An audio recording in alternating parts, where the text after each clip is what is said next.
신명기 25장 5절에서 10절까지 보도록 합시다.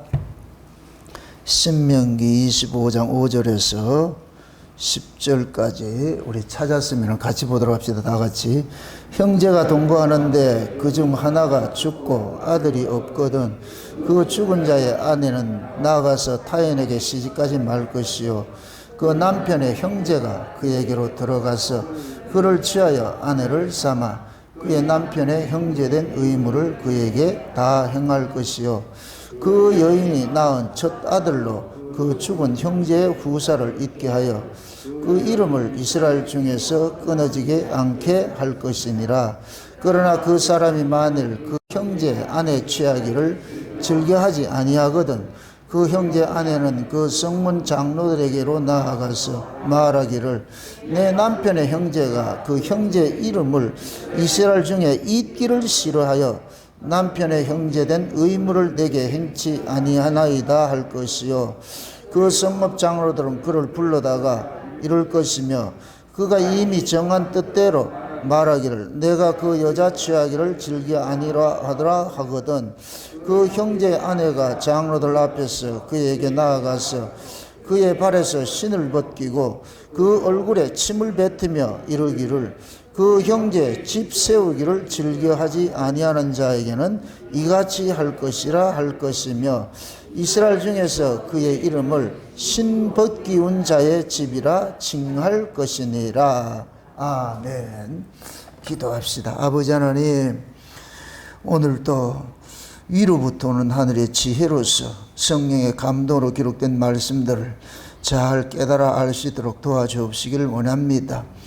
성령의 감동으로 기록된 말씀을 증거할 때에 사람의 말이 아니라 하나님의 말씀으로 이 말씀을 증거케 하시고 또한 살아가는 종들도 사람의 말로 듣지 말고 하나님의 말씀으로 들을 수 있는 귀를 열어주옵시기를 원합니다. 그래서 우리가 이 말씀 속에 담겨있는 그 비밀들을 깨닫게 하시고 우리가 하나님 앞에 어떤 은혜를 입고 있는지 하나님 앞에 우리가 어떤 자세로 이 말씀을 대해야 할 것인가 성령 하나님께서 우리의 마음을 주장하시고 감당해 주옵시기를 원합니다. 그래서 오늘도 이 말씀 속에 담겨있는 이 비밀 하나님께서 우리에게 감춰진 그 비밀들을 이 말씀을 통해서 깨달아 알려줄 수 있도록 우리를 간섭해 주옵시기를 원합니다. 그래서 오늘도 이 계더 결혼법 속에 담겨있는 그 복음들을 우리가 깨달아서 내가 어떤 은혜를 입고 어떻게 하나님 앞에 이렇게 하나님의 가문 속에 머물러 있는지 오늘도 이 말씀을 통해서 깨달아 알 수 있도록 도와주시옵소서. 감사를 드렸고 그리스도 대신 예수님의 이름으로 기도합나이다. 아멘. 하나님께서 자기 백성들에게 하나님의 그 뜻을 알려주기 위해 가지고서 특별하게 이렇게 여러 가지 계시를 주셨는데 그 계시에 보면 일반 계시가 있고 특별 계시가 있습니다. 일반 계시는 만물을 통해 가지고서 하나님께서 우리에게 알려주시는 것이고 그 다음에 특별 계시라는 것은 성경을 통해 가지고서 하나님이 자기 백성들에게만 알려주는 게 있어요. 그러니까 일반 계시는 모두에게 하나님을 알 만한 것들을 만물 속에 담아놨는데 세상 사람들은 눈이 어두워서 그걸 보지 못할 뿐이고 우리 신자들은 그걸 보는 사람들이고 근데 그것도 하나님께서 자기 백성들에게 미흡해서 특별한 계시를 준 것이 그것이 성경이거든요. 그래서 성경은 누구만 받느냐? 하나님께 택한 백성들만 받는 것입니다. 다시 말해서 성경을 우리가 성령의 감동으로 기록을 했다 그러잖아요. 그죠? 성령의 감동으로 기록을 했다. 이렇게 될 것 같으면 성경 자체도 두 가지 해석이 있는 거예요. 일반적으로 성경을 보는 눈하고 성령의 감동으로서 성경을 보는 눈이 있는 거예요. 그럼 일반적으로 보는 그 성경들은 뭐냐면 이건 육에 속한 사람들이 보는 것이죠. 육적으로 해석을 하게 될 것이고 성령의 감동으로서 이 성경을 보는 사람들은 영적으로 해석을 하게 되겠죠. 그래서 이 성경을 성령으로 거듭난 사람은 이 성경 이야기를 전부 영적 이야기로 해석을 하게 되고 성령으로 거듭나지 않는 사람들은 육적으로 해석을 하겠죠. 그 육적 해석을 우리가 문자적 해석이다. 그래서 구약의 이스라엘 백성들은 구약은 문자적 해석을 했어요. 문자적 해석을. 근데 문자적 해석은 마치 일반 계시와 똑같은 거예요. 그건 그 문자적 계시, 이 해석을 가지고서 하나님의 뜻을 온전히 다 담아낼 수가 없어요. 왜 그러냐? 성경 자체가 성령의 감동으로 기록을 해놨기 때문에. 예. 그래서 성령이 오시면은 비로소 이 말씀들을 깨닫게 되거든. 예수님께서 제자들과 3년 반 동안 동고동락 하면서 하나님 나라의 비밀에 대해서 여러 가지 알려주셨어요. 근데 예수님이 그러는 거예요. 지금은 너희들이 알지 못하나 성령이 오면 내가 가서 보내실 그 다른 보혜사 그 성령이 오면은 그때 그 성령이 지금 내가 너희들에게 한 말이나 내가 이 한 일이나 이런 것들이 무엇을 뜻하는지를 알려줄 것이야. 알려줄 것이야.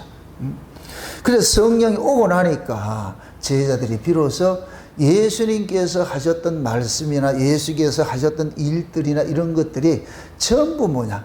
이해가 되어지는 거예요. 해석이 되어지는 거예요. 무엇으로? 복음으로 해석이 되어지더란 말이죠.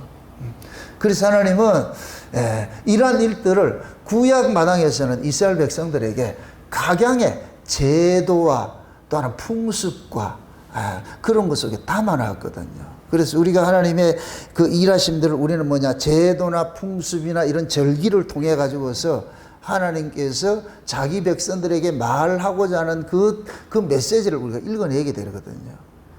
그러니까 사도 바울이 다메섹에서 예수님을 만나고 나가지고서 성경을 해석하는 것이 완전히 달라져 버립니다. 구약의 성경을 전부 누구로 해석하느냐? 예수 그리스도로 해석을 하는 거예요. 그래서 절기나 월삭이나 안식일이나 모든 것들은 장래일의 그림자다. 그 장래일의 그림자 보면 예수 그리스도를 보여주는 하나의 사진과 같은 것들이다.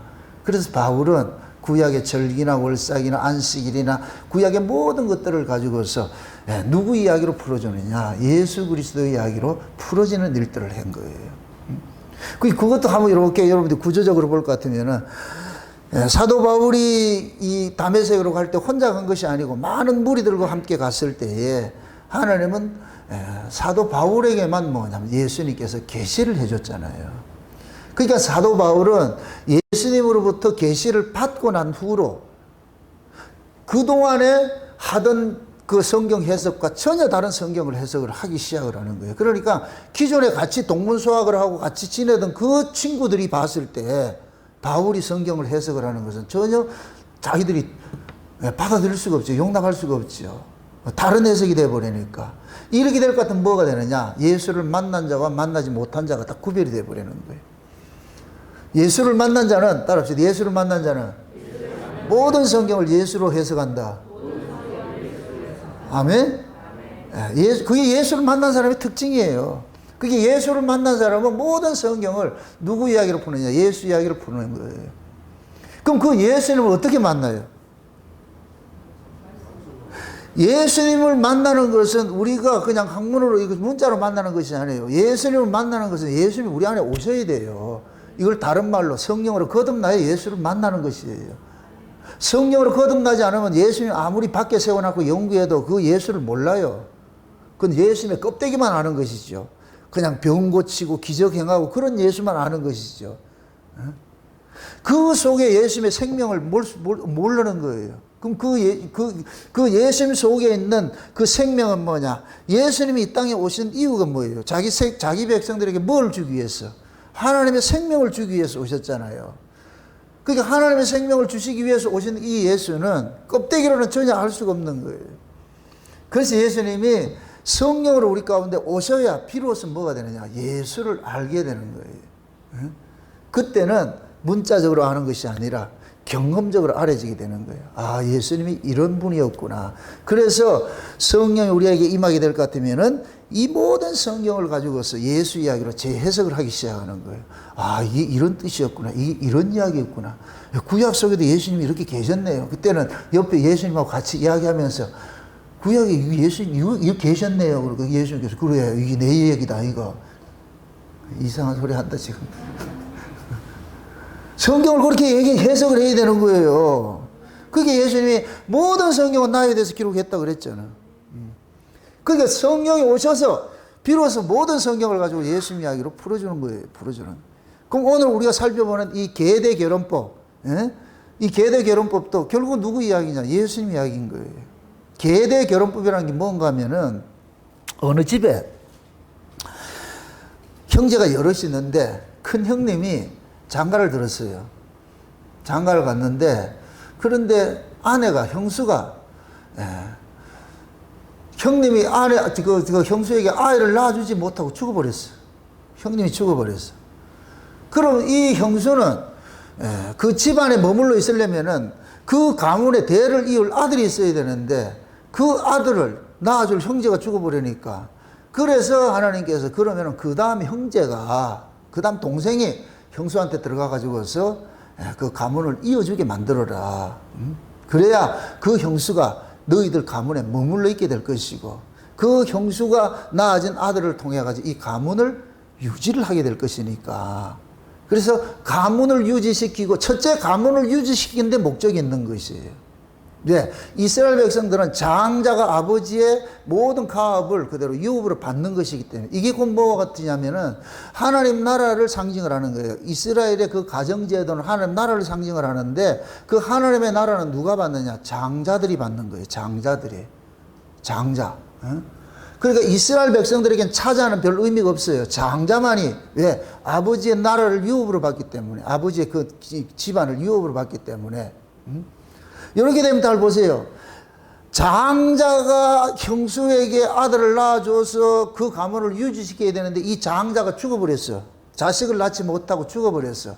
그러면은 그 형수에게 누가 들어가느냐? 둘째가 들어가잖아요. 둘째가 들어가서 아들을 낳아줘가지고서 그 가문을 유지시키게 되잖아요. 이렇게 될 것 같으면은 차자가 그 가문을 이어가는 형국이 되어버리는 거예요. 차자가. 그러니까 두 남편이 있는 거예요. 두 남편이. 첫째 남편은 뭐냐? 씨를 주지 못하고 죽어버렸어.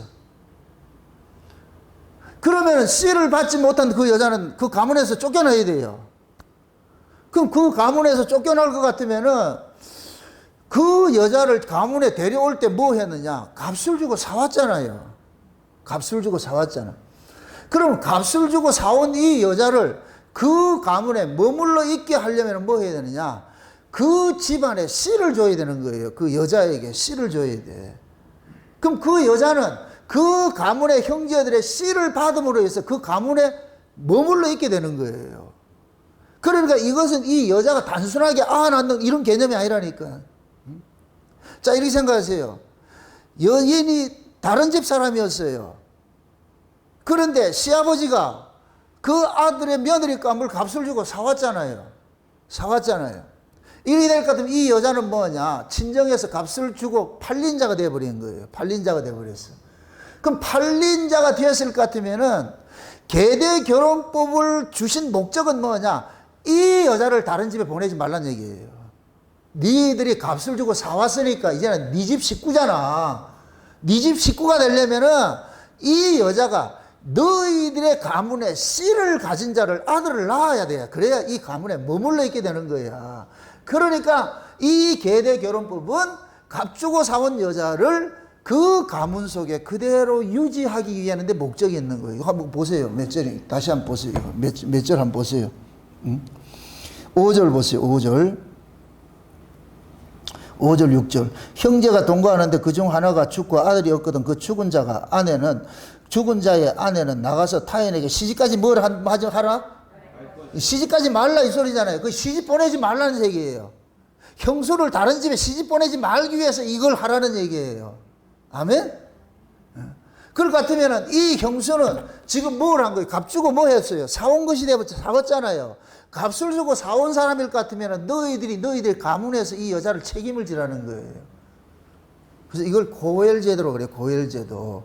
우리가 그 룻기서 그 제목이 고엘 이야기를 했잖아요. 그죠? 예. 나오미가 자식이 없는데 그 나오미의 자식을 누가 대신 낳아주느냐. 보아스라는 유력한 사람이 고엘이 되어가지고서 자식을 낳아주잖아요. 그래서 나오미는 뭐 하느냐. 그 보아스가 낳아준 그 자식을 통해가지고 이스라엘 가문의 유지가 되는 거예요. 그 가문의 유지가 될 수 있는 거예요. 그러니까 이거는 단순하게, 형님이 죽었으니까 형수에게 들어가가지고서 어떻게 재미보고 이런 개념이 아니라니까, 이거는. 그러니까 하나님은 이스라엘 소국에 들어와 있는 값을 주고 사온 자는 절대로 뭐 하느냐? 버리지 않겠다는 얘기예요. 이 여자는 절대로 버리지 않겠다는 얘기예요.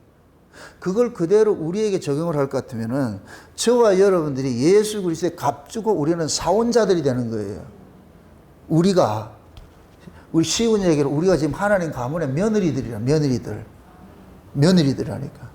이 며느리들인데, 그럼 이 며느리들이 지금 뭐 하느냐? 와가지고서 첫째 남편이 있고 둘째 남편이 있잖아요. 그럼 우리에게 첫째 남편은 누구였느냐? 율법이라는 남편이 있었어요. 율법이라는 남편이. 예? 로마서 7장에 볼까도 율법을 남편이라 표현을 하잖아요. 율법이라는 남편으로 우리가 시집을 와서, 그래서 우리가 세상에서 교회로 올 때는 제일 먼저 신앙생활을, 무슨 신앙생활을 하느냐? 율법 생활하고 가는 거예요. 율법으로부터. 율법 신앙생활을 하는데 율법 신앙생활 속에는 알을 낳지를 못해요.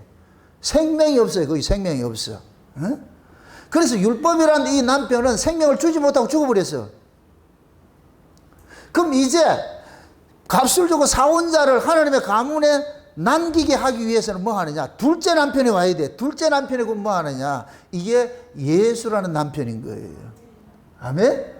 이걸 은혜라 그러잖아요. 예수라는 남편을 우리에게 오셔가지고서 뭐 하느냐? 우리에게 자기 씨를 주는 거예요. 자기 씨를.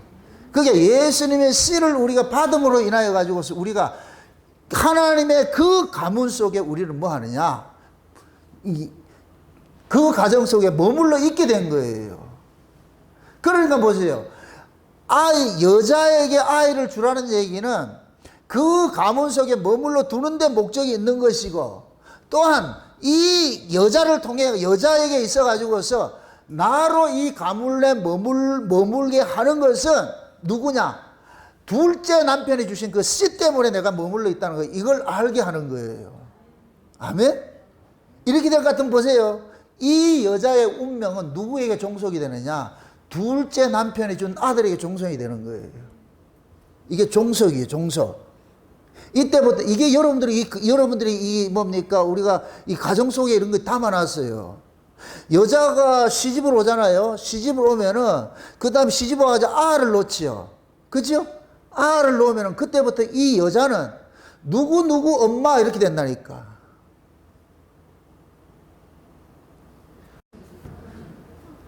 누구 아들의 엄마잖아. 누구 엄마잖아. 이렇게 될 것 같으면은 이 엄마의 주어가 누구냐? 아들이 된다니까.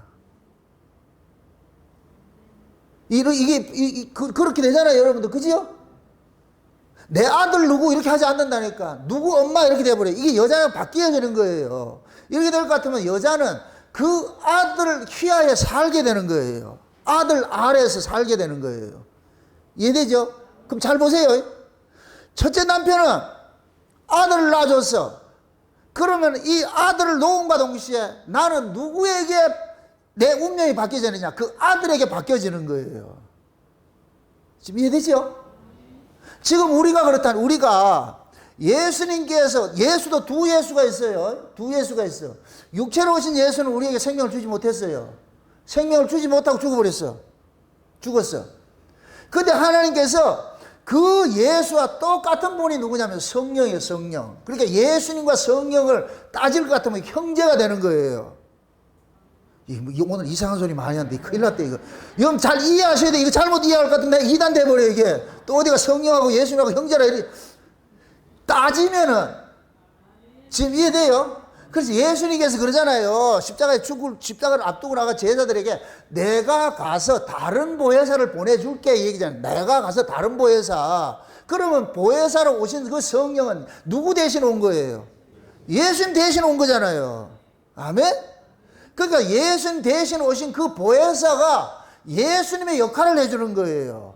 아멘? 그래서 그 보혜사가 우리에게 뭐를 주느냐? 아들을 주는 거예요. 아들의 생명을 주는 거예요. 생명.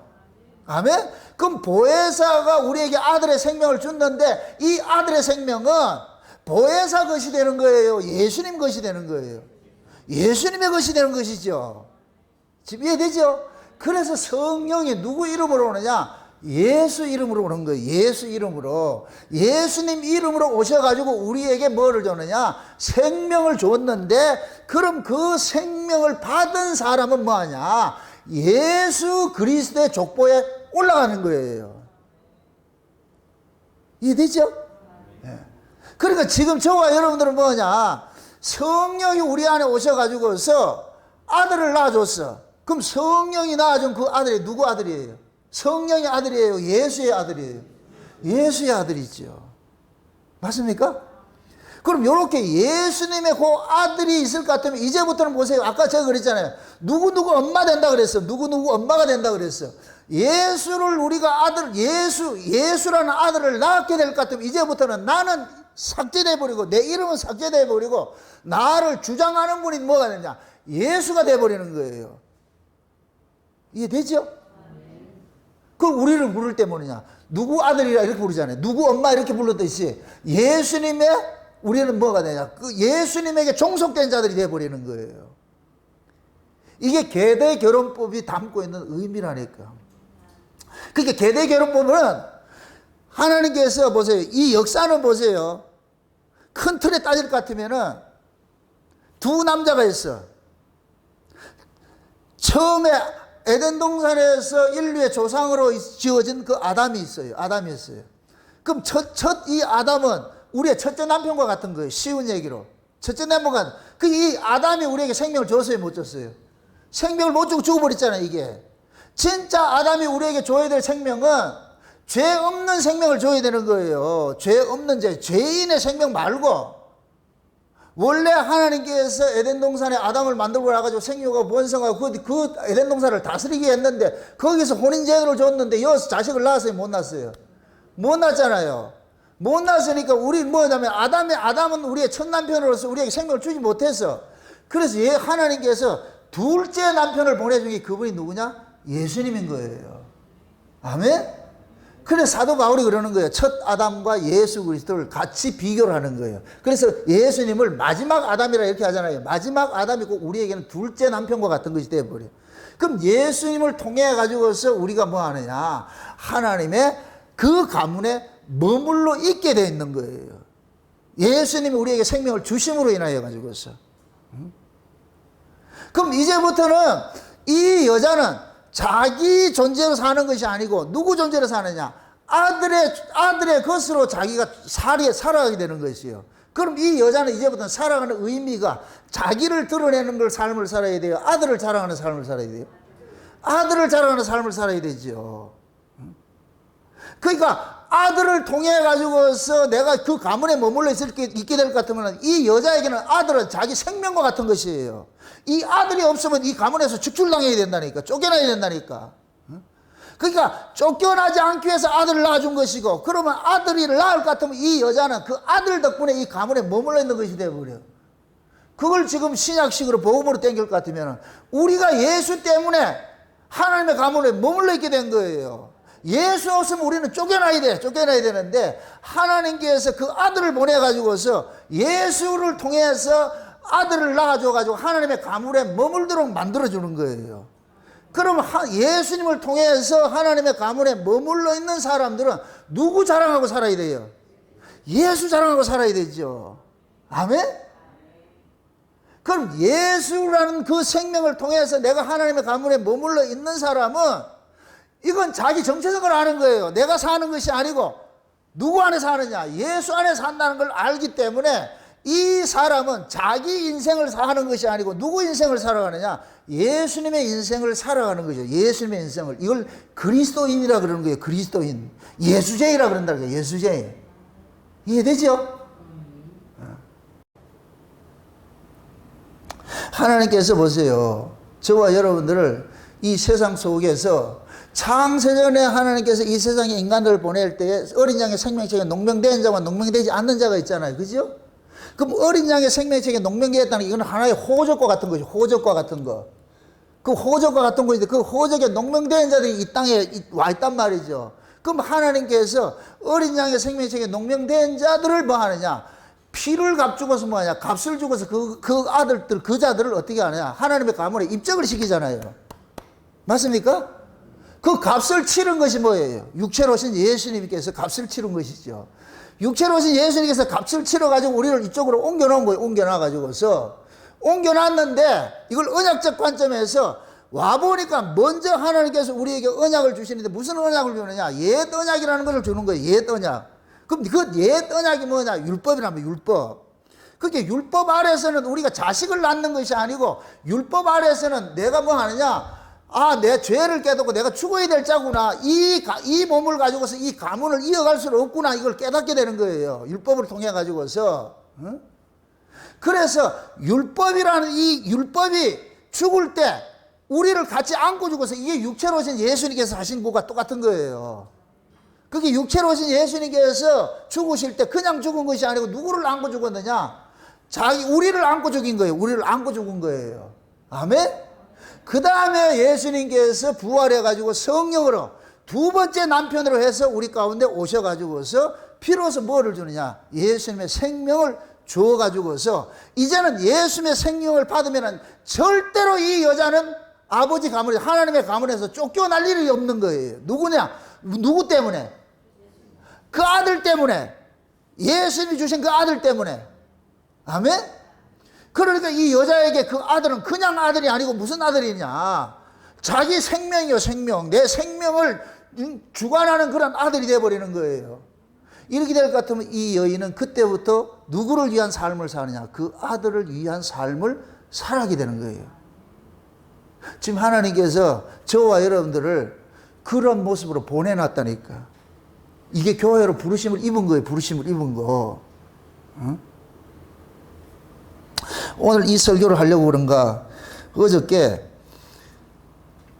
어떤 영화를 한 편을 봤어요. 이 영화를 지난주에 준 건데 계속 이 에러가 나가지고 보지도 못하고 볼 필요 없는갑다 이렇게 봤는데, 근데 이제 그 새로운 걸 해가지고서 하나를 이렇게 다운받아가 주셨는데 그걸 보게 돼서 어제 봤어요. 봤는데 이 제목이 뭐냐면 밀리언 달러 베이비라는 영화예요. 밀리언 달러 베이비.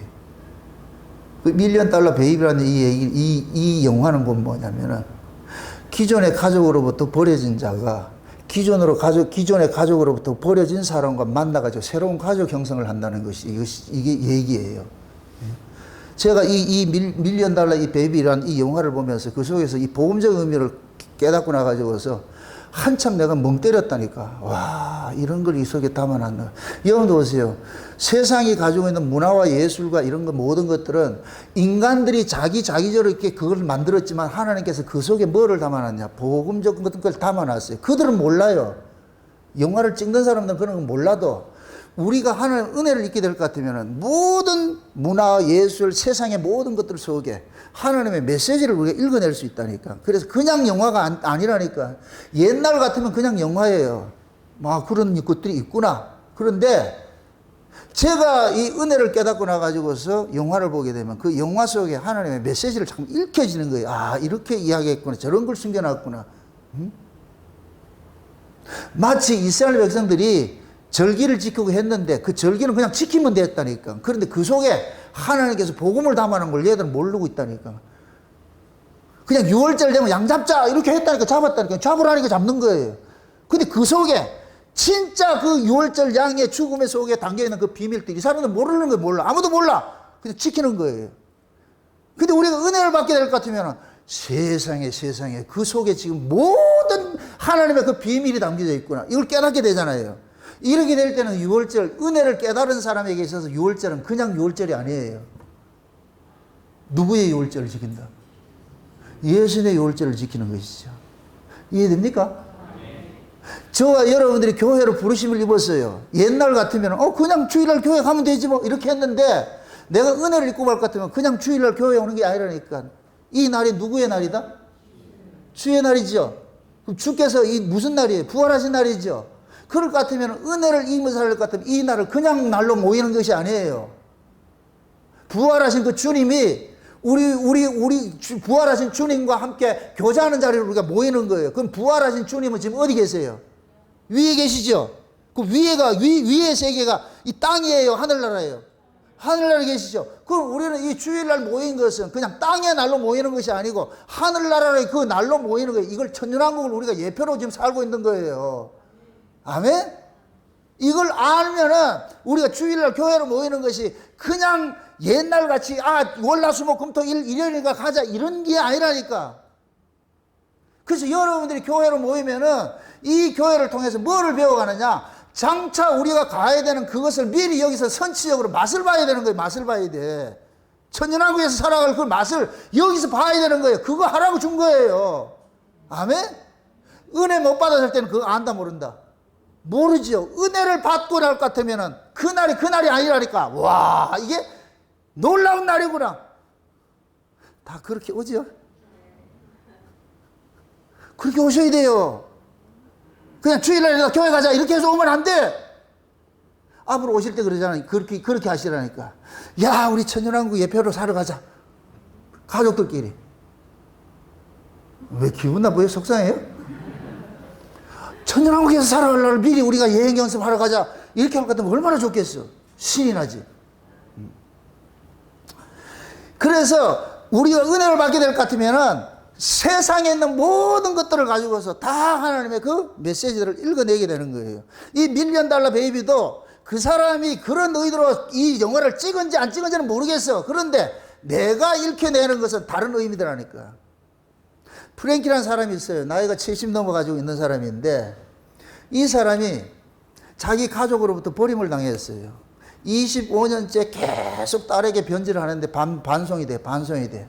이 버림을 당한 거예요. 버림을 당했어. 근데 거기에 여주인공이 누구냐면은 이 여자 역시 부모로부터 버림받은 것 같은 그러한 모습으로 살아가고 있는 거예요. 살아가고 있어. 그게 둘 다 버림받은 사람이에요. 둘 다 버림받은 사람이에요. 근데 이 여자가 권투를 하고 싶어가지고서 그게 이 남자 주인공이 권투 도장을 운영을 하는데 그 권투 도장에 가가지고 회원으로 등록을 하게 되는 거예요. 그래서 매니저가 여자는 안 받겠다 그러는 거예요. 여자가 안 받겠다. 근데 이 여자는 나는 당신한테 꼭 배워야 되겠다. 그러니까 이 매니저는 다른 사람한테 자꾸 보내주는데 이 여자는 싫다는 거예요.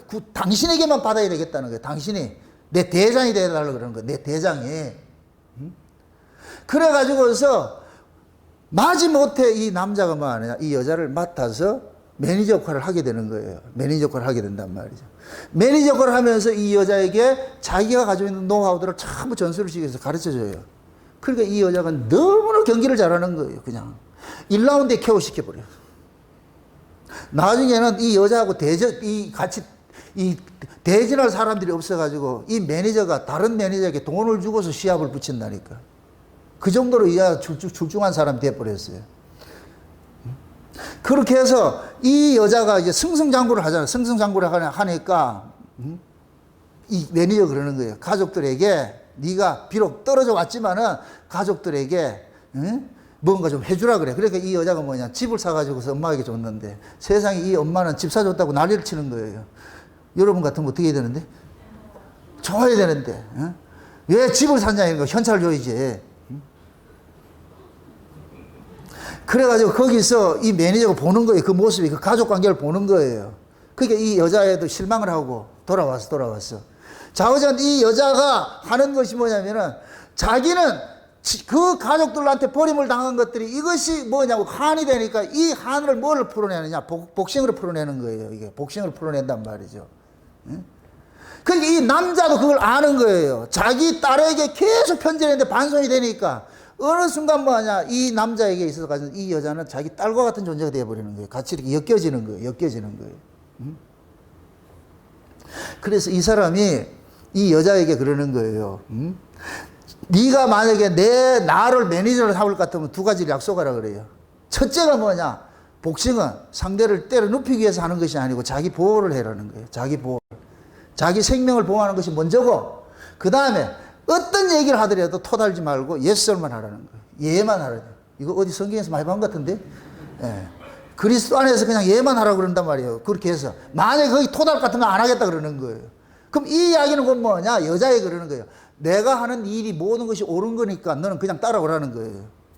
내가 너를 지도하는 사람일 것 같으면, 네가 나를 지도자로 여길 것 같으면 네 모든 걸 내게 맡겨야 된다는 얘기예요. 맡겨야 된다. 이건 마치 우리가 예수님 쫓아가는 거 똑같은 거예요. 맡겨야 되는 거예요. 그러니까 이 여자가 모든 일에 알았다고 해서 그렇게 쫓아가는 거예요.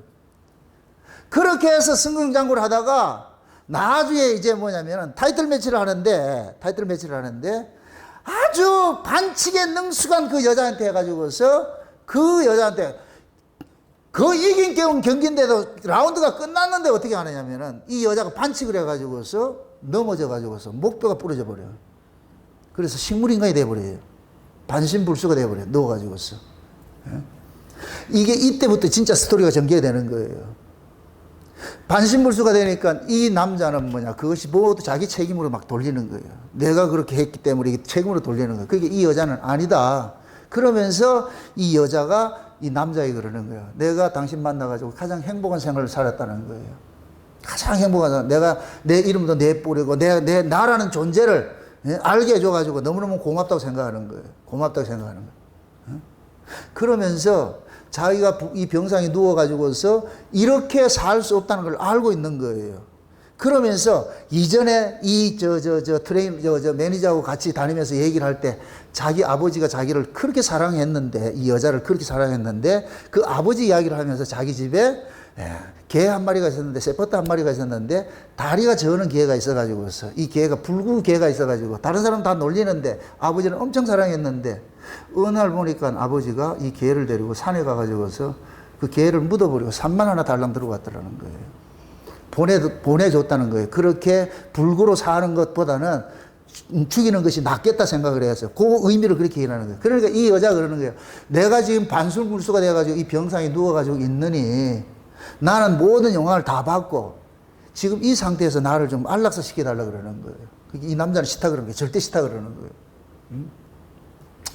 그러면서 이 남자가 신부님 찾아가가지고 상담을 하는 거예요. 지금 이 여자 입장이 이렇게 돼가지고서 죽여달라 그러는데 나는 하고 싶은 생각이 없습니다. 그러니까 신부님도 그렇게 하면 죄 짓는 것이 돼버리지. 그 죄를 어떻게 감당하려고 그러냐 이렇게 하니까. 그런데 이분이 하는 얘기가, 남자 매니저가 하는 얘기가, 이 여자는 살려두는 것이 죽는 것이고 죽이는 것이 사는 것이다 이렇게 얘기를 해요. 내가 그 소리에 깜짝 놀랐다니까. 다시 말합니다. 여러분 감동이 잘 모르는데 이 여자를 지금 병상에 누워가지고 아무것도 못하는 여자가 이 욕창이 생기고 다리도 자르고 말이죠. 이렇게 돼가지고 있는 사람을 지금 살아봐야 산 목숨이 아닌 거예요. 그러니까 이 여자가 자기가 이 평생에 지금 경험됐던 그 영광들을 안고 있는 그 상태에서 보내주는 것이 이 여자를 살리는 것이고 영원히 살리는 것이고 이 여자를 이대로 비참하게 살게 할 것 같으면 그 영광 다 잊어버리게 될 것 같으면 결국 이 여자 죽이는 것이 안 되느냐. 그래가지고서 그 여자를 안락사 시키는 거예요. 그런데 여기서 재미있는 것이 이 남자가 어떤 사람이냐면은 게일어를 하는 사람입니다. 게일어라는 얘기는 저 아일랜드에 있는 그 본토 방언이에요. 다른 사람은 아무도 몰라. 이 사람은 틈만 나면은 그 게일어로 된 이 책을 보는 거예요. 쉬운 얘기로. 제 눈에는 그것이 꼭 성경으로 보이는 거예요. 성경은 계시의 책이잖아요. 계시는 아무도 몰라요. 그 옆에 있는 동료들도 그 게일어를 쓴 이 책을 보는 것도 뭔 말인지 몰라. 그래서 이 사람이 남자가 게일어 속에서 딴 그게 뭐냐면은 모쿠슈라는 그 가운을 하나 만들어주는 거예요. 이 등에다가 이름을 써가지고서. 그게 사람들은 몰라. 모쿠슈라가 뭔 뜻인지는 몰라. 왜? 게일어는 그때 당시에는 사장된 언어밖에 없는 거야. 아는 사람이 없어. 그래서 이 여자가 그러는 거예요. 이 이름이 뭐가 되냐? 모쿠슈라가 된 거예요. 챔피언전 나가고 이렇게 할 때도 막 하면 모쿠슈라는 이름이 막 환호성이 되는 거예요. 그래서 이 여자가 이름이 뭐가 되냐? 모쿠슈라가 돼버렸어. 그래서 그러는 거예요. 이 뜻이 뭐냐고 알려달라 그러니까 네가 경기에서 이기면 알려준다 그러는데 그래서 경기에 졌잖아요. 그게 부상당해가지고서 알려주지 않는다 그러니까 마지막 때 안락사 시키면서 이 이야기를 알려주는 거예요. 모쿠슈라는 뭐야? 나의 가장 소중한 내 혈육이야 이 뜻이에요. 모쿠슈라가 이렇게 될 것 같으면 보세요. 이 남자도 본 가족으로부터 버림당했고 이 여자도 가족으로 버림당했죠. 버림당한 사람끼리 둘이 만나가지고 뭐가 되느냐? 소중한 혈육이 돼버린 거예요. 이건 마치 뭐가 같으냐? 예수님께서 본 가문으로부터 쫓겨났어요. 유대인으로부터 버림당했어요. 버림당한 자들이에요. 그 버림당한 그 예수님께서 버려진 우리를 뭐 하느냐? 예수님과 하나를 만들어준 거예요. 자기 가족으로 끌어준 거예요. 아멘? 그래서 지금 저거 보세요. 저와 여러분들이 버려진 자를 예수님께서 버림받은 그 예수님께서 버려진 우리가 여자예요. 우리가 여자. 그 우리를 예수님께서 자기 가족으로 만들어준 거예요. 그렇게 해가지고서 이 사람이 그러는 거예요. 그 여자 보고 이야기를 할 때에, 병상에 있는 그 여자 보고 할 때에 이너스풀이라는 그 섬으로 가가지고서 참나무 오두막집을 짓고서 우리 거기서 살자 이렇게 얘기를 하는 거예요. 아, 이것도 비밀이에요. 이너스풀이라는 것이 뭐냐면은 휴식의 섬이에요. 휴식하는 섬. 우리 영적으로 말할 것 같으면 천연왕국을 말하는 거예요. 이 세상 밖에 있는 그 섬으로 가서 너하고 나하고 뭐를 지느냐? 참나무 오두막집을 짓자 그래요. 그 참나무가 성경에서 뭐냐? 상수리나무예요. 상수리나무. 상수리나무가 뭐예요? 최초로 아브라함이 가나안 땅에 들어와가지고 상수리나무 아래에서 하나님 앞에 제사 지내는 것이에요. 상수리나무. 야곱이 하란의 모든 나그네 생활 끝내고 나서 다시 베델로 올라갈 때 상수리나무 아래 모든 걸 묻는 거예요. 그래서 이스라엘 백성들에게 상수리나무는 신목이에요. 신목. 하나님이 계시가 있는, 하나님의 집과 똑같은 의미가 있는 거예요. 그러면 이 여자가 인너스풀이라는 섬을 이야기를 하고 상수리나무로서 집을 짓자, 이 얘기는 그냥 범상하게 나온 대사가 아니라니까. 내 눈에는 그렇게 보인단 말이죠. 와, 이 사람이 지금 뭐냐, 상수리나무를 의인화할 것 같으면 예수나무와 똑같은 거예요. 예수님과 똑같은 나무란 말이에요. 예수님의 십자가와 똑같은 나무인데 우리가 그 예수님의 십자가로 지어진 그 집안에서 너와 함께 영원히 살자 그러는, 영원히 살자. 그래서 이 남자가 여자를 안락사시키고 어떻게 하느냐, 이 남자도 이름 없이 딱 사라져 버려요. 근데 이 영화를 처음에 인트로를 어떻게 하느냐, 이 남자의 절친이 있는 것이 이 체육관을 맡아서 운영하는 사람인데, 이 운영하는 사람이 뭐냐, 이 남자 주인공이 매니저로 있을 때 이 남자가 경기할 때 부상을 입었는데 그 부상을 입은 그 선수를 중단을 시키지 못하고 계속 경기를 하게 해가지고 한쪽 눈을 멀게 만들어 버린 거예요. 여기에 대한 죄책감이 있어가지고서 그 죄책감을 달래기 위해서 이 남자를 자기 체육관에 같이 이렇게 놓고 자는데, 그럼 이 체육관에 있는 그 남자가 한쪽 눈 잃은 그 사람이 나레이션을 하는 거예요. 누구한테? 이 남자를 버린 그 딸에게 편지를 보내도 계속해서 반송을 하니까, 그러면서 이 남자가 그러는 거예요. 너의 아버지가 이런 사람이야 라는 걸 알려주는 거예요. 너의 아버지가 이런 사람이야. 저는 그 소리를 들으면서 마치 성령께서 저에게 예수님이 이런 분이야 라는 걸 꼭 알려주는 것과 똑같이 들려지는 거예요. 예수님의 스토리를 그 영화를 통해서 저에게 알려주는 것과 들려지는 거예요. 그래서 마지막 때 그러는 거예요. 그 사람이 그러잖아요. 죽어서 영원히 사는 것이고 살고 있을 것 같으면 죽는 것이고, 우리 예수님께서 오셔가지고 저와 여러분들을 어떻게 하느냐, 죽음에 넘겨줘서 영원히 살도록 만들어주신 거예요. 우리는 어떻게 볼 것 같으면 예수님께서 저와 여러분들을 안락사시킨 거예요. 우리를 살려놔놓으면 죄 아래서 쫓김바 돼버려요. 저주 아래 살게 돼 있어. 이건 사는 것이 아니고 죽는 것이에요. 죽는 것. 그래서 예수님께서 오셔가지고 저와 여러분들을 안고서 죽자, 죽는 것이 사는 길이다. 저와 여러분들이 예수님의 그 안락사 때문에 지금 우리가 뭐냐, 영원히 살 수 있는 자가 된 것이에요. 이게. 저는 이 밀리언 달러 베이비라는 이 영화 속에서 그걸 읽어낸 거예요. 그 밀리언 달러 베이비라는 이 말이 뭐냐, 1센트짜리 가게에서 100만 불짜리 가치 있는 상품을 찾아낸 거예요. 와, 이 의미가 뭐냐, 죄 아래 있는 이 세상 속에 다 짐승 같은 세계에서 예수님께서 오셔가지고 100만 불짜리 되는 사람 하나 찾아낸 거예요. 그게 저와 여러분이라니까. 예수님께서 이 역사 세계에 오셔가지고서 자기 백성 찾아낸 거예요. 자기 백성. 1센트짜리 밖에 안 되는 이런 세상 속에, 짐승 같은 그런 세상 속에 진짜 하나님의 아들들을 찾아내가지고서, 그 아들들을 찾아내가지고서 뭐냐, 이 세상에 머물렀게 하는 것이 아니라 영원한 하나님에 데려가기 위해서 죄 아래 난 이 몸들을 죽이는 일들을 하는 거예요. 그래서 예수님께서 우리에게 다가와가지고서 죽자, 죽음으로써 영원히 사는 길이야. 그래서 우리는 예수님 때문에 안락사 된 거예요. 안락사. 아멘? 이게 윤리, 도덕 그런 개념이 아니고, 제가 지금 이게 추격해가지고 쭉 설명을 해서 그러는데, 여러분들이 한번 이 영화를 한번 집에 가서 한번 보세요. 지금 제가 설교 이렇게 이야기한 걸 가지고 들으면서, 그러면 여러분들이 또 제가 말하지 않은 느낌이 또 있을 거예요. 그래서 오늘 이 계대 결혼법과 이것이 너무 매칭이 되는 거예요.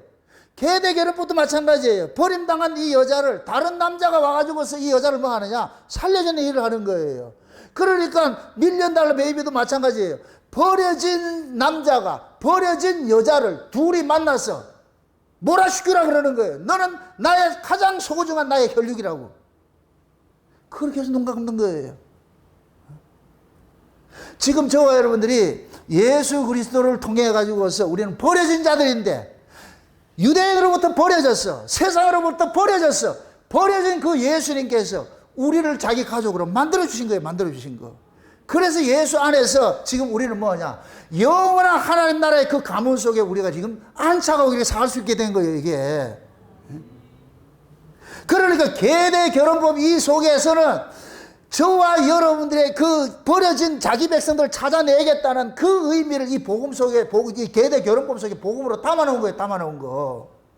그래서 만약에 형제 의무를 감당하지 않겠다고 하는 사람들은 뭐 하냐? 예를 들어가지고 이 법대로 할 것 같으면은 형이 죽고 동생이 그 다음에 형수에게 들어가야 되잖아요. 근데 이 동생이 형수에게 들어가기 싫어해가지고서 할 것 같으면 어떻게 하느냐? 그 형수가 이 사람을 데리고 성전의 장로들한테 데려가가지고서 이 사람이 자기 의무를 담당해야 되는데 내한테 씨를 줘야 되는데 씨를 안 준다 그럽니다. 그러면은 이 여자 보고 그러는 거예요. 그 남자의 얼굴에 침을 뱉으라 그래요. 침을 뱉어가 욕을 해주라 그러는 거예요. 욕을 해주라. 그럴 것 같으면은 이 사람은 이스라엘 속에서 뭐냐? 신발 벗기운 자라는 것이다. 신발을 벗기고 나가지고서 얼굴에다 침을 뱉으라 이렇게 한다니까. 이 얘기는 곧 뭐냐? 이 사람은 하나님의 은혜에서 떠난 자라 이 표시예요.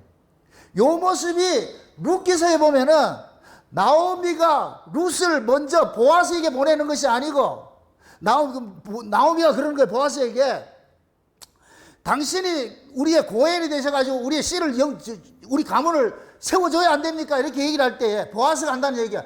나보다 너한테 더 가까운 친척이 있다. 1순위가 있는데 그 1순위 사람한테 찾아가가지고서 이 여자를 네가 고엘이 되어주라 그러니까 이 사람이 뭐냐? 나 싫다 그러는 거거든. 이게 신발 벗기운 자예요. 그래서 이 사람은 무명의 고엘이야. 보아스는 유명의 고엘이고. 그러니까 앞선 고엘은 뭐냐? 앞선 책임을 담당해야 될 사람은 싫다 그래가지고서 뭐냐? 버려진 거예요. 이게 마치 뭐가 같으냐면은 언약적으로 볼 것 같으면 율법이 돼버리고, 우리 인간적으로 봤을 때 뭐냐면은 우리의 원래 첫째 남편이 누구라 그랬어요? 아담이라 그랬죠. 아담이 우리를 자식을 낳아주지 못하고 죽어버렸잖아요. 그러니까 둘째 남편이 우리한테 오셔가지고서 우리에게 자식을 낳아주는 것이 되어버리잖아요. 낳아줘야 되는데 지금 하나님께서 이스라엘 백성들에게 알리고 싶은 것은 그런 거예요. 얘들아, 너희들에게 첫째 남편이 죽었는데 첫째 남편을 대신해서 살려줄 둘째 남편을 보낼 거야. 둘째 남편을 보냈는데 혹시 둘째 남편이 너에게 씨를 주기를 거절하거든, 그는 저주받은 자라 생각을 해가지고 하나님 은혜에서 떨어진 자라고 그렇게 취급을 해라. 이러한 모습이 구약의 이스라엘 백성들 속에 그대로 담겨 있는 것이 누구 사건이냐? 다말 사건이에요. 다말 사건. 이제 한번 이거 찾아보세요. 창세기 38장을 찾아보세요. 창세기 38장. 창세기 38장을 봅니다. 38장. 몇 절로 보느냐면은 38장 1절부터 봅시다. 1절부터 같이 봅니다. 그 후에 유다가 자기 형제에게서 내려가서 아둘람 사람 히라에게로 나아가니라. 유다가 거기서 가나안 사람 수아라는 자의 딸을 보고 그를 취하여 동침하니 그가 잉태하여 아들을 낳으며 유다가 그 이름을 에리라 하니라. 그가 다시 잉태하여 아들을 낳고 그 이름을 오난이라 하고 그가 또다시 아들을 낳고 그 이름을 셀라라 하니라. 그가 셀라를 낳을 때에 유다는 거십에 있었더라. 유다가 장자 엘을 위하여 아내를 취하니 그 이름은 다말이더라. 유다의 장자 엘이 여호와의 목전에 악함으로 여호와께서 그를 죽이신지라. 유다가 오난에게 이르되 내 형수에게로 들어가서 남편의 아우의 본분을 행하여 내 형을 위하여 씨가 있게 하라. 오난이 그 씨가 자기 것이 되지 않을 줄 알므로 형수에게 들어갔을 때에 형에게 아들을 얻게 아니하려고 땅에 설정하며 그 일이 여호와의 목전에 악함으로 여호와께서 그도 죽이시니 유다가 그 먼 일이 다말에게 이르되 수절하고 내 아비 집에 있어서 내 아들 셀라가 장성하기를 기다리라 하니 셀라도 그 형들과 같이 죽을까 염려함이라 다말이 가서 그 아비 집에 있느니라. 아멘. 지금 보세요. 유다가 지금 보세요. 유다가 이방 나라에 가가지고서 혼인을 했어. 자기 마음에 드는 여자를 지금 아내로 맞아들인 거예요. 근데 거기서 낳은 자식이 뭐냐? 세 아들을 낳았는데 엘과 오난과 셀라라는 이 자식을 낳았어요. 자식을 낳았어. 자식을 낳았는데 이 자식이 엘이라는 마지가 형수 다말이라는 여자하고 결혼을 했는데 아들을 낳지 못하고 죽어버렸어. 그래서 유다가 그러는 거예요. 오난 보고 하는 얘기야. 야 오난아, 네 형이 형수에게 아들을 낳지 못하고 죽었으니까 네가 대신 형수한테 들어가가지고 아들을 낳아줘라. 그래 이 가문이 유지 안 되겠냐? 그렇게 하니까 오난이 들어가가지고 하는 게 이 씨 줘봐야 내게 아닌데. 그래가지고 어떻게 하냐? 땅에 설정을 버렸어요. 이 모습이 하나님이 보시기에 악한 것을 봐서 그 자리에 죽여버리잖아요. 죽여버리잖아요. 그죠? 죽였다고. 자, 여기에서 잘 보셔야 돼요. 지금 유다가 언약의 후손일 것 같으면 유다가 누구랑 결혼을 해야 되느냐? 언약의 후손들과 결혼을 해야 돼요. 그래야 그 가문이 정상적으로 유지가 돼요. 근데 이 유다가 알다시피 하나님의 장자 가문이라. 장자 가문이, 이 장자 가문이라는 놈이 이방 여자한테 가가지고서 장가를 들었어. 유대인의 풍습 속에는 여자가 유대인이고 남자가 이방인일 같으면 유대인 취급을 하고, 남자가 유대인인데 아내가 이방인일 같으면 이방인 취급하는 거예요. 그러면 유다가 지금 이방인 여자에게 들어가서 낳은 이 자식이 유대인이에요, 이방인이에요? 이방인이죠. 이방인이죠. 이건 유다 가문을 이어갈 수 있어요, 없어요? 못 이어간다니까. 그러니까 이것이 하나님 보시기에 악한 거예요. 그래서 그 아들을 죽여버렸다니까. 그 다음에 오난도 그 사건을 통해서 죽이는 거예요. 죽였단 말이죠. 죽였어. 그런데 여기에서 계대결혼법을 유다가 자식들에게 계대결혼법을 했는데, 유다조차도 뭐 하느냐? 셀라라는 자식 하나 살리기 위해 가지고 셀라도 줘야 되는데 셀라는 주지 않고 다말을 내쫓아버렸어. 쫓아버렸어. 그러면 다말은 이 유다의 가문에 남아있으려면 어떻게 해야 돼요? 씨를 가져야 되잖아요. 근데 씨를 줄 놈이 없잖아 지금. 그래서 다말이 꾀를 낸 게 뭐냐? 자기 시아버지 않고 동침하는 거 나타나는 거예요. 어느 날 유다가 이 유다가 양털 깎는 데로 온다는 걸 얘기를 듣고 나가지고서 이때 다말이 창녀로 변장을 합니다. 창녀로 변장을 해가지고서 그 아버지를 유혹을 해서 받아들여요. 그러고 나가지고 그 씨를 받는 거예요. 씨를 받고. 그래서 유다로부터 약조물 3가지를 받아가지고서 염소 뭡니까? 뭡니까? 실과 도장과 이 약조물을 받아가지고서 있는 거예요. 나중에 유다가 집에 돌아가가지고서 며느리가 지금 임신했다는 소리를 들으니까 화가 나가지고서 그 며느리 불러 올리는 거예요. 인연 죽여야 되겠다고. 그때 다말이 내어놓는 약조물이 뭐냐? 유다가 줬던 약조물이, 하루 동침하고 줬던 약조물이. 이때 유다가 그러는 거예요. 다말 보고 네가 내보다 더 지혜롭다. 지혜롭다 그래. 그럼 자 보세요. 다말이 유다를 통해서 아이를 생산을 해서 자식을 갖잖아요. 자식을 갖잖아요. 이렇게 될 것 같으면은 다말에게 지금 보세요. 유다는 넷째 남편이 되는 거예요. 다말의 첫째 남편이 누구라 그랬어요? 엘이라고 그랬잖아요. 엘은 자식을 주지 못하고 죽어버렸어. 그러면은 자식이 없으면 다말은 어떻게 돼야 돼요? 유다 가문에서 쫓겨나야 되잖아. 근데 다말은 거기서 쫓겨나기 싫어서 어떻게 하느냐? 유다를 꼬셔가지고서 유다의 씨를 받는 거예요. 이렇게 되니까 유다가 다말에게는 누구가 되느냐? 2번째 남편이 되는 거예요. 2번째 남편이. 이해를 되죠? 그러면 다말은 유다를 통해 가지고서 낳아진 그 아들을 때문에 뭐가 되느냐? 유다 가문에 그대로 남아있게 되는 거예요. 이 다말을 통해 가지고서 누가 오느냐? 나중에 예수님이 오신다니까. 이 다말이 예수님의 메시아의 계보 속에 들어간다니까. 응? 그러면 유다도 보세요. 유다도 첫째 여자는 누구였어요? 이방 여자였죠. 이방 여자는 이방 여자는 죽어버리고 그 다음에 다말이 둘째 여자가 되어버리죠. 이걸 역설적으로 생각을 할 것 같으면 유다에게서 유다는 뭐가 되느냐? 여자 입장이 되어버리고 첫째 여자 이방 여자는 첫째 남편이 되어버리고 다말은 둘째 남편이 되는 거예요. 왜? 다말 때문에 유다 가문이 뭐가 되기 때문에? 유지가 되기 때문에. 지금 이해됩니까? 이 역설적 관계가 있다니까. 그러니까 지금 보세요. 하나님께서 유다 가문은 이스라엘의 야곱의 장자 가문으로 해놨는데 이 장자 가문은 반드시 무엇으로 유지가 되어야 되느냐? 하나님의 그 은혜로서 긍휼로서 이 가문이 유지가 되어야 돼요. 그래서 정상적인 그러한 혼인 속에서 아이가 생산되는 것이 아니고 비정상적인 관계 속에서 아이가 생산되는 거예요. 이것이 곧 뭐냐? 고엘 제도 속에 담겨있는 비밀이라니까. 그러니까 하나님께서 지금 보세요. 이 이스라엘 백성들에게 지금 우리 신명기를 살펴보는 고엘 제도인데 창세기에 벌써 이 고엘 제도가 있었다 없었다? 그럼 이 창세기 때는 율법을 받을 때예요, 안 받을 때예요? 안 받을 때죠. 이미 하나님께서 이스라엘 백성들을 어떻게 다스려 갈 것인가를 이 사건 속에서 다 보여주고 있는 거예요. 그게 유다는 뭐냐? 장차 주어질 고엘 제도를 계대 결혼법 이것을 미리 앞당겨서 지금 보여주고 있는 거예요. 이 시행을 한 거예요. 시행을 한 거. 그래서 이 유다 가문에서 일어난 이 사건을 하나님께서 예수 그리스도의 족보 속에다 그대로 담아놓은 거예요. 담아놓게 됐다니까. 그럼 저와 여러분들이 예수님께서 오셔가지고서 저와 여러분들을 지금 우리에게 뭐를 줬어요? 생명을 줬잖아요. 그럼 우리는 예수님의 생명을 받음으로 인하여서 우리는 예수님의 그 가문 속에 머물러 있는 것이 되어버리죠. 아멘? 그럼 유다와 다말 이야기는 누구 이야기냐? 예수님과 우리 이야기가 되는 거예요. 우리 이야기가. 이해되죠? 그래서 하나님께서 지금도 자기 백성들을 자기 하나님의 가문 속에 머물러 있게 하기 위해 가지고서 그 아들을 둘째 남편으로 보내 가지고서 자기 백성들에게 뭐를 주느냐? 씨를 주는 일들을 벌리고 있는 거예요.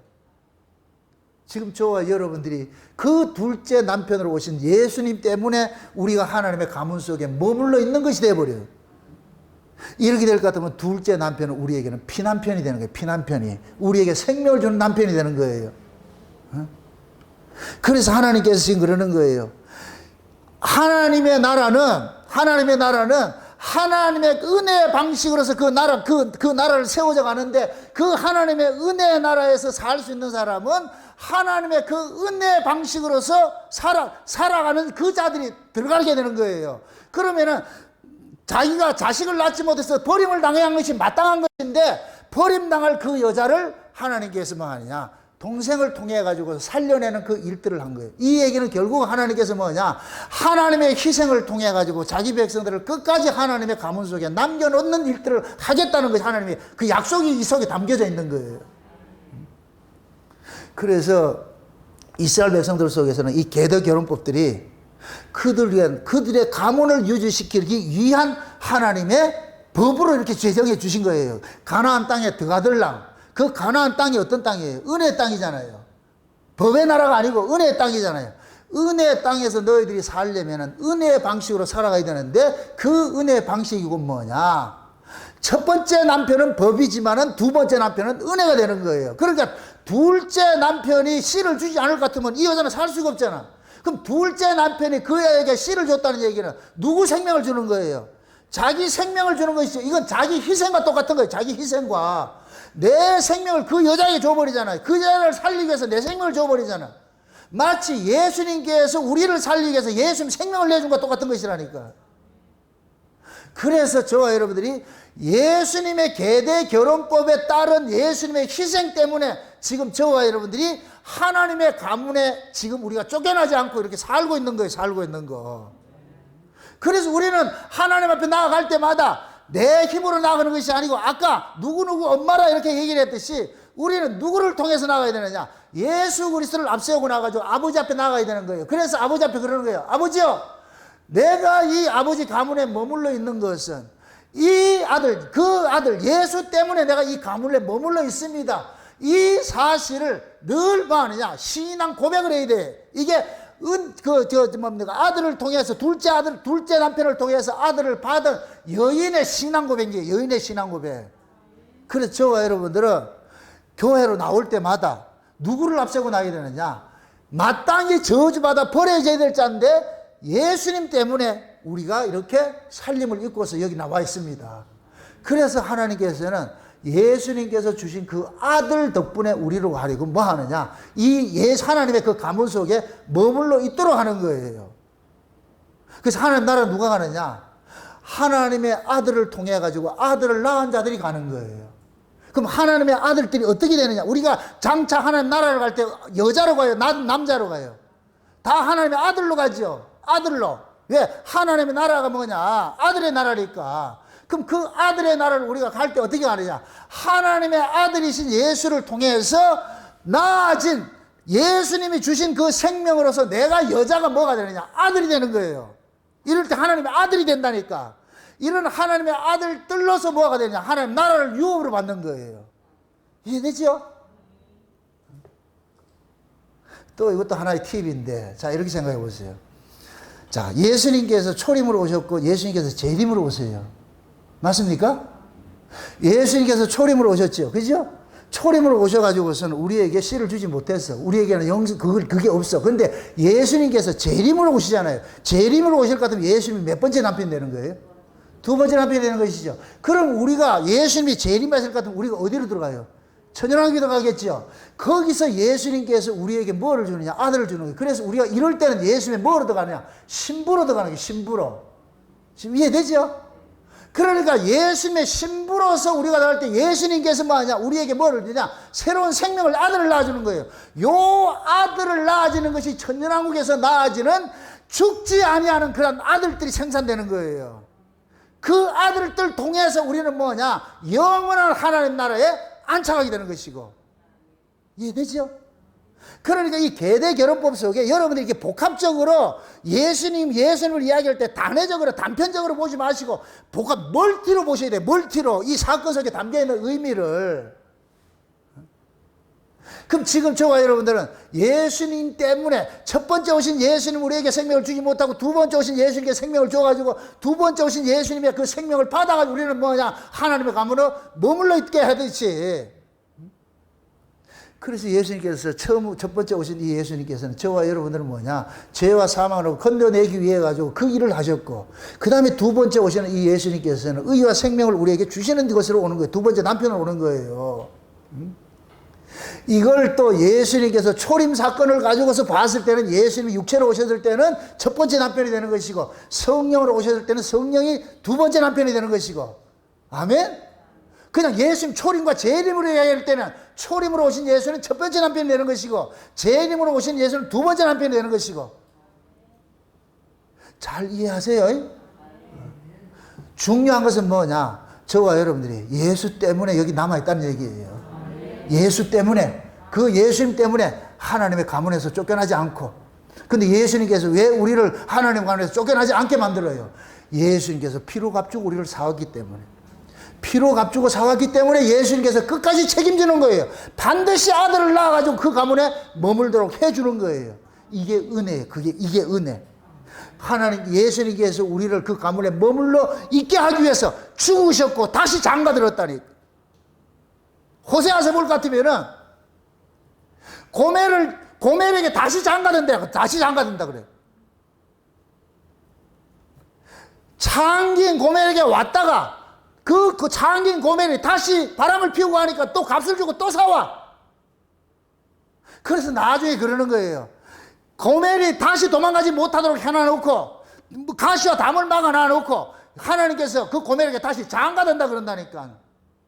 그 장가 들어가지고서 나아진 자들이 뭐가 되느냐? 이스라엘이 되는 거예요. 이스라엘.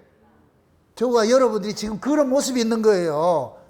그래서 저와 여러분들이 이 계대교로 결혼법을 통해 가지고서 이 속에서 말하고 있는 예수님께서 저와 여러분들의 고엘이 되셔가지고서 예수님이 지금 두 번째 우리에게 아들을 줘가지고 우리는 그 예수님이 낳아준 그 아들 때문에 우리가 하나님 가문에 머물러 있다는 사실을 깨달으시고, 여러분들이 이 교회를 모일 때에도 여러분의 이름으로 오지 말고 누구누구 엄마 이렇게 얘기를 했듯이 예수님을 앞세워가지고 여러분 교회로 오셔가지고서 그 예수를 앞세워서 하나님과 만남이 이루어지는 그런 시간들을 가지시기를 주 여러분 축원드립니다. 기도합시다. 아버지 하나님 감사합니다. 하나님의 크신 은혜가 오늘 또 우리의 마음을 주장해 주셔서 고엘 제도 속에 담겨있는 이 비밀, 계대 결혼법 속에 담겨있는 이 비밀들을 알게 해주심을 감사를 드립니다. 우리가 예수 그리스도께서 우리를 대신해서 우리 안에 오셔가지고 생명을 주셨기 때문에 그 생명 때문에 우리가 살고 있음을 이 시간 알았사오니 이제는 우리가 사는 것은 예수님의 생명 때문에 살고 있음을 알고 늘 그 예수님의 생명을 감사하고 살아갈 수 있는 저들 될 수 있도록 도와주시옵소서. 예수의 그늘 아래서 종속돼서 살 수 있는 저들이 될 수 있게 하여 주시옵소서. 감사를 드리고 예수님의 이름으로 기도합나이다. 아멘.